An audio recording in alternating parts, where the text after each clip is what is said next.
On November 24th, Akin Osuntokun Okemesi, a political strategist, journalist, columnist, and administrator, joined the sexagenarian club to mark his 60th birthday. Osuntokun will on Thursday host friends and the academia and political establishments to a public lecture at the Nigerian Institute of International Affairs in Lagos. The lecture, which has its theme Consistency of Public Intellectual Advocacy, the Nigerian Case, will afford invited guests the opportunity to brainstorm on the role of the intellectual debates in effecting change in the country. Now joining us to throw more light on the lecture and reflect on its contributions to the nation's democratic development is Akin Osuntokun, former managing director of News Agency of Nigeria, and as-well presidential aide. Welcome to the program, Balogun Okemesi himself, and great to have you, sir. Thank you very much. You are one of those persons that have the richness of institutional memory, which is lacking in our national life and debate. You came from a lineage of legends, that fought the Kiriji and Jalumi wars. Your father was part of that struggle in the 60s, between the action group that led to the decimation of the action group and the signing of NNDP. In fact, where you live was touched by fire in those crises back in those days. Then you started being a public intellectual, writing columns for newspaper. Then you went to the private sector, working with the Dangote Group at the emergence, the change from that prospect of trading to manufacturing. You were in charge of that group's PR and public outlook. Then you went back to government. I mean, all of this, putting all of this together, wrapping all of this round, how has it affected your outlook about this country? Well, I don't know how much of the history, how far back, I should go. You mentioned my great-great-grandfather, who was a lieutenant, the deputy to Fabumi, and saved his life, so that was a significant role that he played. My dad used to say that before, we were warriors. Now, and that when words are seized, we now fight with our brains. So that's what I said. I consider myself, without any sense of modesty, unique in very many respects. The kind of experiences that I've had, youth are very unique, quite unique. Like my father was a minister for 11 years, and as I said, maybe you read, the first thing I remembered in life, was January 1966, when thugs came to when they came to burn down our residence. And myself and my grandmother were the last to leave the house. And she used to sell gunpowder. So when they set fire to the building, the fire and the combination of the gunpowder, the sound that it was making, was so terrifying that, many years later, I still wake up, remembering that. So, so I knew that was a kind of, I call it the baptism of fire. And since that period, I've had this kind of entanglement with Nigerian politics and public life. For whatever reason, my father chose me out of my siblings to name me after Akintola, who was premier of the Western region, and who was they used to demonize him. Now, as a young child growing up in the Southwest, in late 60s and the early 70s, the last name you would wish to be called was Akintola. And then, of course, they would say, the child of the rebels and things like that. And, they named the stubborn graft, Akintola. That was one lollipop that children used to. They named it after a private part of Akintola. So it was such a, But subsequently, I didn't like it because it made me feel special. And right from that time, it now challenged me to start asking questions quite early in life. Why is this the case? Why? And so I had that, I think, head start. It wasn't out of my choice. I was compelled, to do so, to start asking questions, And you do ask a lot I went to my dad, my mother, when I was 6. I said, I've changed my name from Akintola to Akinjide, so they laughed. Of course, one of my uncles is Akinjide, so it was dead on arrival. In any case, a 6-year-old boy cannot say. So it was, and there were some, and both adults and children, they took on me, I had an uncle, a great uncle like Chief Tioni. He was one of the most prominent indigenous contractors. He used to pick on me, Akintola, and then I would start crying. Then he would give me Mirinda and Coca-Cola. That was what they used to call it in those days. But my grandmother never called me any other name but that, but she did it lovingly, as if to reassure me that, look, you should, From her, it was, I liked her calling me that. Well, Akin, thank you very much for giving us that, short history. First of all, I'd like to say happy 60th birthday. Thank you very much. Do not look 60. We were just saying that. And I was expecting you to actually come in with your glasses, and you did, with your dark glasses. Well, congratulations. Well, they're dark. Okay. So I'd like your assessment of the political situation in the country. You've been a presidential aide, and there's a lot of security issues in the country, and also your take on the upcoming presidential election, the 2023 presidential election. I'd like your assessment on both issues. I don't know actually which entry point I should choose, because I'm involved in so many, and I haven't been there before. Right? I was political advisor to a president. So that gives you a special perspective, on the presidency, that you are sort of instinctively compelled to relate your own experience of the presidency with what is going on now. So when you have that kind of unique experience, what is going on now, you feel it more. You are more sensitive to it than most other people.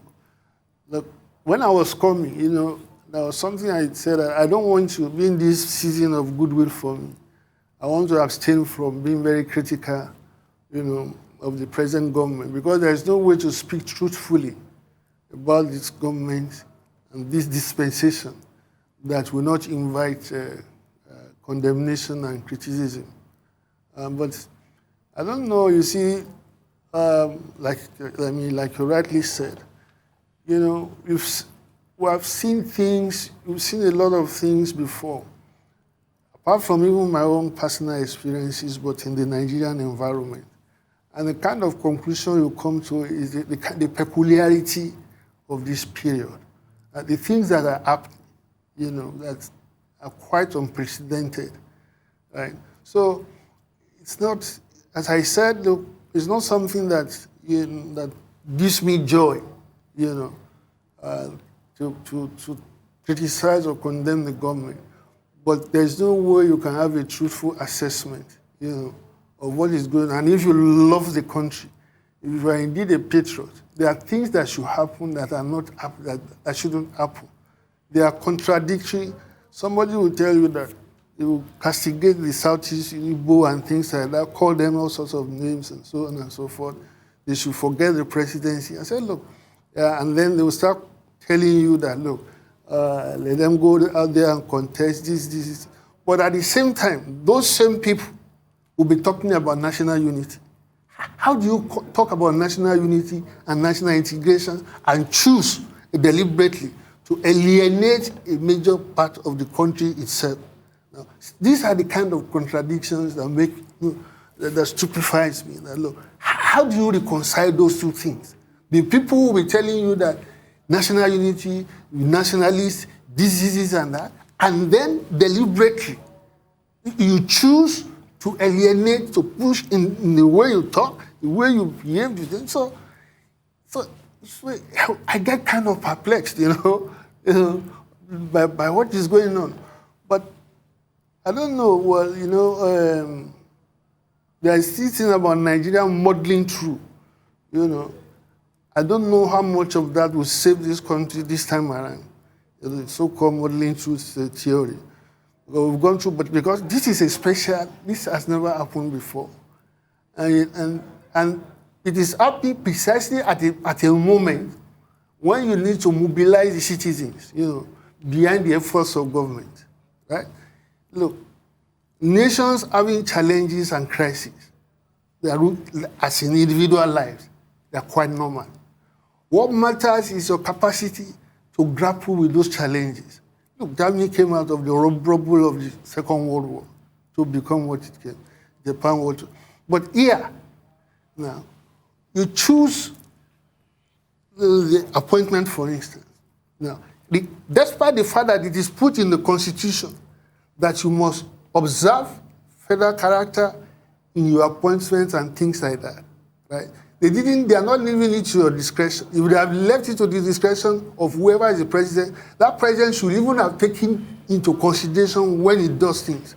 Now, you find a situation in which the president was telling us, when they asked him, it was their rights team, that the chief of army staff vacancy, there was a vacancy, I think, in the chief of army staff and so on.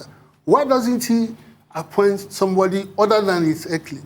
And he said that you want me to appoint people who are not qualified. Now, of course, that is an insult. But this is the kind of thing that I'm not the one who has, everybody knows it. Some people are in court precisely about discriminating and nepotic aspect of his government. Now, the point I want to make is that as a student of political science, that you are alienating people. You are demobilizing people precisely at the point you need them behind you. Because the challenges of development in the short term entail a lot of sacrifices. Now, so you ask your people, what Nigerians are supposed to be, the government, the legitimate government is supposed to ask them now, look, tighten your belt. In the short term, we are going to endure sacrifices, short difficulties and things like that. But in the long run, it will yield dividends. Now, this government is not in a position to do so, right? Because it has alienated majority of Nigerians and keeps on doing so on a daily basis. If a vacancy occurs today, depending on which parastatal or ministry, you can predict with certainty, right, where the choice, whom we will choose for that position. And so it's demobilizing the country. It makes a lot of economic sense to remove subsidies, right? No, never mind about it. It makes sense. But it is a difficult, at the same time, it's a difficult policy. What is going to have effect now? But if you have your people behind you, right, those kind of things we will be able to do. Right? That, look, we are doing it for ourselves. We are together in this. If I'm doing this, it's because I love everybody who wants to, But the contrary is the case. And this is when it will stop, how it will stop, and whether it is too late or not, only God knows. Balogun Akin Osuntokun, congratulations from Thank me you. also. Now, let me bring you to the Southwest. I want to limit myself to your 60 years of existence. I don't want to go to the days of your 12 years, like Rufai did. Now, at age 6, that was when you had that fire incident. I'm sure that was part of Operation Wedge, the Southwest. Yeah. Yes. No, I wasn't 6. I was 4 or 5. 4 or 5. At that tender age, you had a real blast of politics in the Southwest. Now, between then and now, a lot seems to have changed. But today, we also know that those who were of the action group, Afenifere, later Afenifere, they still command some respect, serious respect in the Southwest.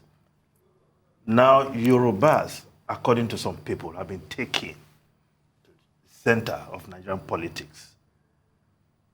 What are the forces that will come to play? Because we now have a situation where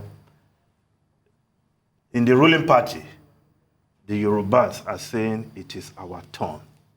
What are the forces that will come to play in Yoruba land ahead of 2023? Well, you know, I mean, well, you have the Yoruba, we are quite in a peculiar position that, and you are running against two contradictory strengths, currents. One is real politics, the other is idea politics. Now, the bulk of the Southwest is the intelligentsia hub in Nigeria, right? Now, the morality of Nigeria today, right, if you follow moral politics, says that other than that presidency or vice presidency should go elsewhere, right? In the Fourth Republic, a Yoruba man has been president for 8 years. Another one has been vice president for 6, he will do another 8 years now. So, what are we in a morally strong position now to say that those who have not spent a year or whatever it is, or what, are not deserving of it more than the Yoruba people, right? That is the ideal politics. Now, real politics is that in terms of a Yoruba man is vice president, for instance. Now, globally, the most logical successor to a president is usually the vice president. So that is one reality for you. One of their strongest aspirants in the APC is also a Yoruba man, Tinubu, and of course other people. So, but you see, there's a theory in political science. It's called the social reproduction theory and inertia of power. That when power comes to a certain place, it's so difficult for it to move elsewhere, right? So the combination of the Southwest now and North, the Muslim North, right? The power is there. Now, one of them, of course, is far more entrenched, because of the electoral strength and things like that. So that accounts for that. But at the same time, as I said, these are the two currents, and they're quite contradictory. But even then, in 2015 and 2019, no, in both, the vote in the Southwest during the presidential election was almost split down the middle. So that ambiguity, of the Southwest position has been there for quite a while, right? But you see, my priority really is not 2023, or Ubixom. That's a secondary priority for me. My number one priority is a wholesale constitutional overhaul, right? That will address those things that make people desperate to want to become the president of Nigeria. Because that is the greatest destabilizing source the greatest source of political instability in Nigeria. The desperation to get there, and then get there power corrupts, absolute power corrupts absolutely. Because of so much the misuse, there is this proclivity to misuse power. It's so arbitrary and unwieldy, that if you have a president who is not by nature, right, cosmopolitan, Nigerian nationalist and so on and so forth, I'm sorry to say, but this is what we were saying before.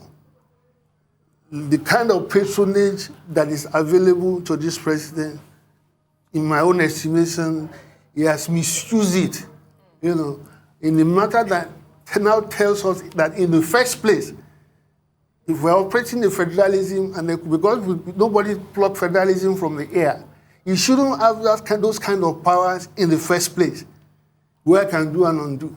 So this is the point. That's why I'm saying, well, putting the cat before the horse or whatever it is, our priority really should be the Constitution. Restructuring. Yeah, well, you can call it. A lot of people call it, well, look, Restructuring. the chairman of APC, right, one of the highlights of his book, and this is one of the things that amazes me about some of these political elites. He said they didn't have restructuring in their Constitution. What they have is devolution of powers.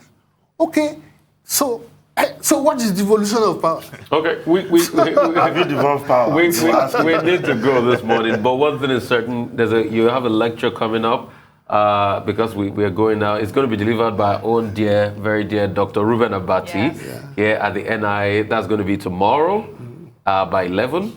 That's the time the lecture starts, tomorrow by 11. So, you could be his guest and be our guest tomorrow at the NIA by 11 o'clock. You hear Dr. Reuben Abati deliver this lecture in honor of the 60th birthday of Akin Osuntokun. So thank you so much for being here once again. You're welcome.